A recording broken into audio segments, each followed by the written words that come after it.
നമസ്കാരം. ബഹുമാനപ്പെട്ട സുപ്രീം കോടതി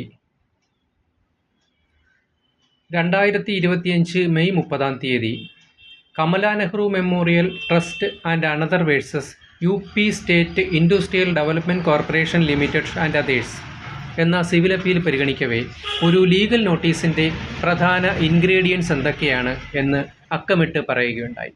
അതെന്തൊക്കെയാണ് എന്ന് പരിശോധിക്കുന്നതിന് വേണ്ടിയാണ് ഈ ഷോർട്ട് വീഡിയോ ഇപ്പോൾ ചെയ്യുന്നത്. അത് എന്തൊക്കെയാണ് എന്ന് നോക്കാം. അതിൽ ഒന്നാമതായി ബഹുമാനപ്പെട്ട സുപ്രീം കോടതി പറയുന്നത്, it should contain a clear and concise set of facts which convey the information leading to the relevant circumstances. This element is also fulfilled when reference is made to any earlier communication issued between the concerned parties. രണ്ടാമതായി പറയുന്നത്, it should convey the intimation of any impending legal obligation or breach committed by any party.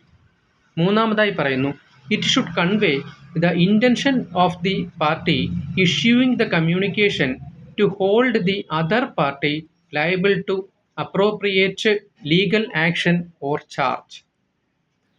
അവസാനമായി പറയുന്നു, it should convey the അവസാനമായി പറയുന്നു, the communication in toto must be unambiguous and should not mislead or suppress material information.